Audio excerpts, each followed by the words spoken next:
Assalamualaikum warahmatullahi wabarakatuh.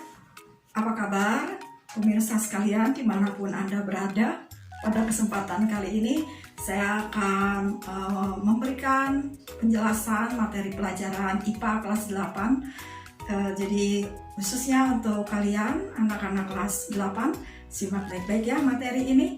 Judulnya adalah Sistem Gerak pada Manusia.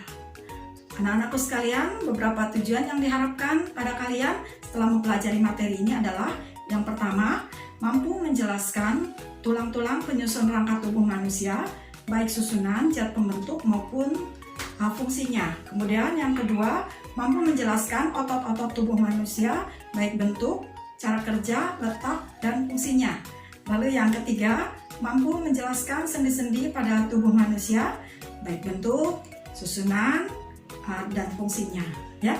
Oh ya, yang keempat mampu menjelaskan gangguan yang bisa terjadi pada sistem gerak manusia dan bagaimana upaya untuk mengatasi gangguan kesehatan tersebut. Nah, untuk lebih jelasnya, mari kita lihat KD dari bab ini. KD 3.1 menganalisis gerak pada makhluk hidup, sistem gerak pada manusia, dan upaya untuk menjaga kesehatan sistem gerak. KD 4.1 atau KD keterampilannya menyajikan karya tentang gangguan pada sistem gerak atau upaya untuk menjaga kesehatan sistem gerak manusia. Anak-anakku kelas 8, ayo kita semangat mempelajari rangka tubuh kita. Rangka adalah pembentuk suatu bangunan. Rangka tubuh kita terbentuk dari tulang-tulang. Inilah yang membuat tubuh kita menjadi berbentuk seperti ini. Ya, tulang-tulang itu dibentuk sejak kalian masih di dalam janin, masih berbentuk janin di dalam rahim ibu. Awalnya masih tulang-tulang rawan, tapi kemudian akan menjadi tulang keras.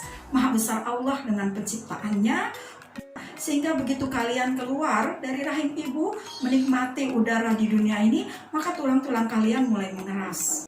Nah, selain mengalami proses pengerasan atau osifikasi, maka tulang-tulang juga seiring dengan berjalannya waktu, tulang-tulang itu akan bergabung atau mengalami fusi. Misalnya tulang-tulang tengkorak dan tulang ekor itu akan menyatu, sehingga tulang-tulang rawan yang semula berjumlah 270 tulang akan menjadi 206 tulang sampai kita dewasa. Nah, bagaimana proses osifikasi itu? Nah, perhatikan, begini gambarnya ya. Dimulai dari tulang rawan, kemudian di bagian tengahnya terdapat terdapat bahan materi yang akan mengalami proses penulangan atau osifikasi. Nah, selanjutnya bagian tengah tersebut akan menyebar secara merata, lalu terdapat pembuluh darah di sana yang kemudian akan memberikan makanan kepada tulang sehingga tulang bisa tumbuh, ya, bisa membesar dan bertambah panjang. Nah, demikian proses osifikasi terjadi. Berdasarkan zat penyusunnya, tulang itu dibedakan atas tulang keras dan tulang rawan. Pada saat makan ayam goreng seperti ini nih, menghabiskan dagingnya, maka akan nampak seperti ini, sisa-sisa tulangnya ya. Mari kita perhatikan bagian-bagian yang nampak dari tulang ayam tadi ya. Kita analisis bagian-bagiannya. Yang paling atas, paling ujung atas itu adalah tulang spon. Tulang spon itu tidak terlalu keras ya, tidak kompak karena banyak mengandung ruang-ruang kecil terbuka sehingga bagian ini ringan ya. Kemudian agak ke bawah, di situ yang disebut dengan tulang kompak atau tulang keras. Dia berada di bawah satu lapisan yang disebut periosteum ya, atau membran pembungkus tulang. Nah, di bagian ini terdapat sel-sel tulang yang selalu tumbuh ya, menghasilkan sel-sel tulang yang baru. Di bagian ini terdapat sel-sel tulang, terdapat pembuluh darah, dan terdapat zat kapur serta zat fosfor serta serabut-serabut yang elastis. Nah, zat kapur dan zat fosfor itu akan membentuk tulang yang keras, sedangkan serabut elastis akan membuat tulang menjadi kuat ya, dan tidak mudah rapuh atau. Nah, di bagian tengah tulang itu terdapat jaringan lemak yang disebut dengan sumsum. Nah, pasti kalian pernah ya makan sumsum tulang. Sumsum itu lezat loh. Sumsum tulang itu ada dua jenis, yaitu sumsum merah dan sumsum kuning.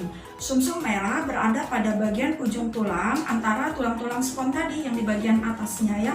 Fungsi sumsum merah adalah menghasilkan sel-sel darah merah dengan kecepatan luar biasa, yaitu 3 juta sel dalam setiap detiknya. Sedangkan sel-sel darah putih juga dihasilkan di sini, namun jumlahnya tidak terlalu banyak. Nah, sedangkan sumsum kuning itu berada di bagian tulang yang panjang, yang di tengahnya dan itu berisi lemak, ya, sehingga diwarnai kuning. Nah, perhatikan bagian ujung tulang yang ditutupi oleh jaringan yang tebal dan lunak. Di situ lentur sekali, dan inilah yang disebut dengan tulang rawan atau kartilago. Ya, posisi tulang rawan itu biasanya di ujung tulang. Nah, yang paling mudah kita jumpai tulang rawan itu adalah pada hidung dan telinga kita. Nih lihat, telinga itu akan sangat lentur sekali, bisa dibengkok-bengkokkan ya. Nah, sehingga itu tandanya bahwa dia adalah tulang rawan.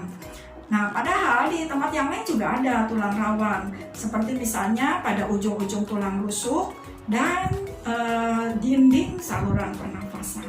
Dengan memperhatikan adanya pembuluh darah pada bagian tengah tulang, maka kita menyadari bahwa tulang adalah materi hidup. Buktinya apa? Buktinya tulang kita bisa mengalami pertumbuhan, ya. Itu disebabkan karena pembuluh darah membawa zat makanan yang diperlukan oleh tulang kita.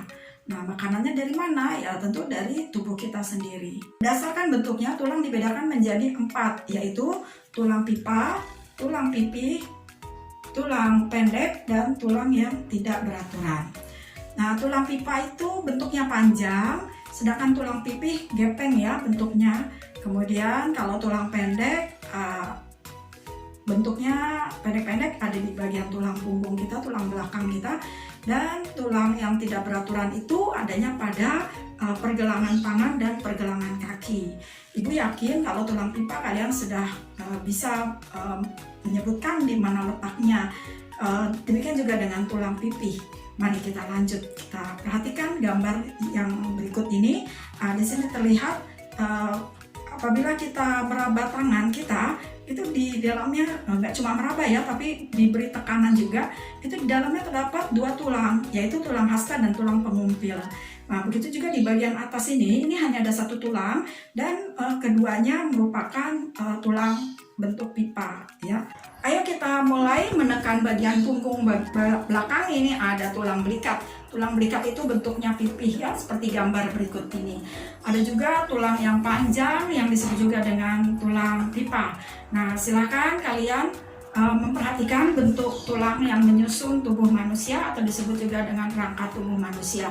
Di situ jelas sekali ada yang nampaknya panjang seperti pipa, ada yang pipih, namun ada yang kecil-kecil. Nah, bagian yang kecil-kecil tadi, tulang-tulang pendek, itu adanya pada tulang bagian belakang atau tulang belakang kita ya, sebanyak 32 ruas.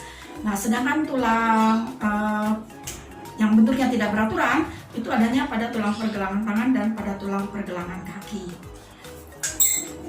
Pada bagian kepala, tulang-tulang tengkorak itu akan melindungi organ yang sangat penting pada tubuh kita, yaitu otak.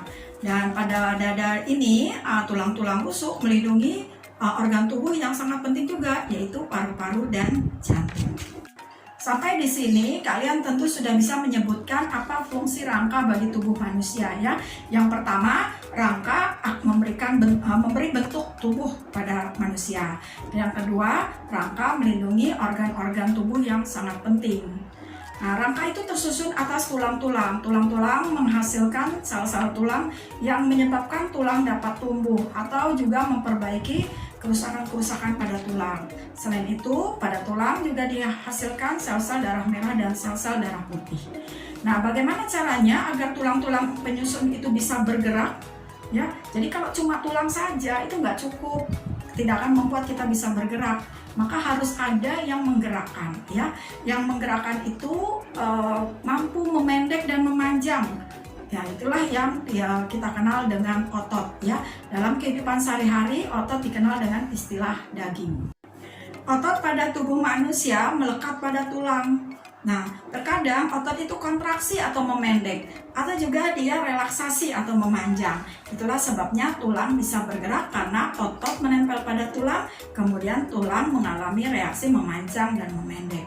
Nah, otot-otot ini bekerja sesuai dengan kemampuan kita atau dikendalikan oleh otak kita. Contohnya adalah otot lengan, ya. otot lengan dan otot kaki itu disebut sebagai otot yang volunteer atau otot lurik, ya, dia bekerja secara disadari. Nah, gambarnya seperti ini. Disebut lurik karena memang banyak serabut-serabut, garis-garis yang kelihatan seperti sebuah lurik, ya. Dan di dalamnya banyak terdapat nukleus atau inti sel yang tersebar secara banyak, tidak teratur. Nah, bentuknya juga memanjang seperti tabung. Nah, sedangkan otot pada perut kita itu adalah otot polos, ya. Selain pada yang kita jumpai pada usus, pada otot rahim, pada otot kandung empedu, dan pada otot pembuluh darah. Nah, di situ otot-ototnya berbentuk gelendong, ya. Di bagian tengahnya terdapat inti atau nukleus. Nah, otot ini bekerja involunteer, artinya kita tidak bisa menyadari, kita tidak tahu bagaimana kerja, apakah dia sedang bekerja atau istirahat. Gambarnya seperti ini, otot polos itu, ya. Dan yang ketiga adalah otot istimewa. Kenapa disebut otot istimewa?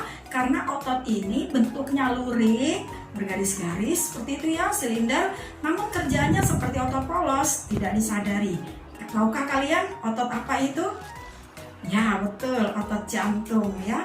Jadi otot jantung itu disebut sebagai otot istimewa karena bentuknya otot lurik tapi kerjanya seperti otot polos.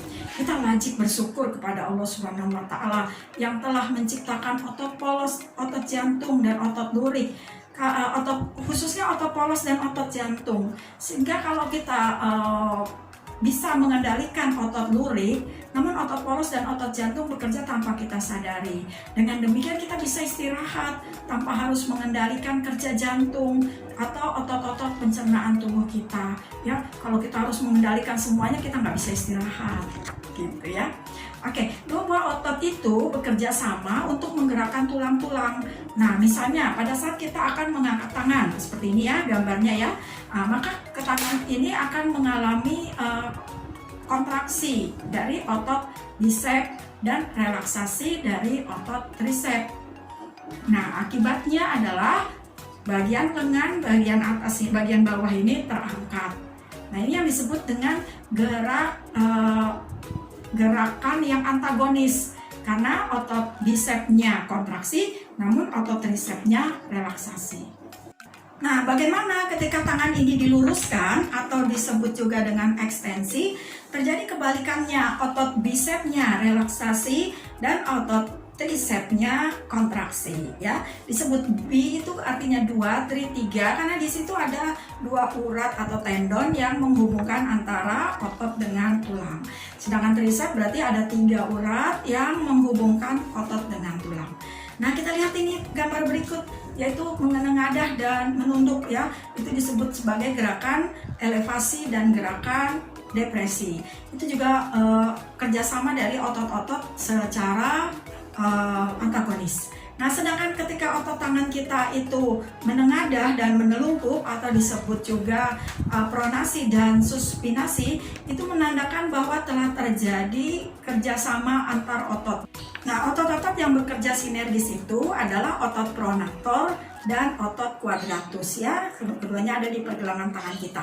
Nah, sampai bagian ini kita bisa menarik kesimpulan, yaitu yang pertama adalah bahwa tulang-tulang itu dapat digerakkan karena adanya otot, ya. Otot menempel pada tulang. Kemudian yang kedua, karena tulang itu baru bisa bergerak apabila ada otot, maka tulang adalah alat gerak pasif. Sedangkan otot adalah yang menggerakkan tulang dan dia disebut sebagai alat gerak aktif. Nah, manfaatkan otot tubuh kita ini untuk bekerja, ya. Jangan dibiarkan malas tanpa latihan karena otot nanti bisa mengecil. Akibatnya tubuh kita juga bisa berubah bentuk, bisa mengecil, dan itu akan jadi tidak bagus. Nah, sekarang kita masuk ke sendi, ya. Sendi, ada apa dengan sendi? Mari kita perhatikan. Sendi adalah bagian yang menghubungkan tulang dengan tulang. Berkat sendilah, maka tulang-tulang itu bisa luas digerakkan. Perhatikan penari berikut ini. Tangan dan kakinya bisa digerakkan dengan sangat luas dan indah. Baik anak-anakku sekalian, pelajaran tentang sendi akan kita bahas pada part 2 ya. Pada part 1 ini kita hanya membahas tentang tulang dan otot. Nah, silakan kalian istirahat dulu dan nanti boleh membaca dari buku atau dari sumber informasi yang lain ya. Kemudian jangan lupa lanjutkan untuk melihat part yang kedua, yaitu tentang sendi. Terima kasih atas perhatiannya. Mohon maaf apabila ada kesalahan, kekeliruan kata. Assalamualaikum warahmatullahi wabarakatuh.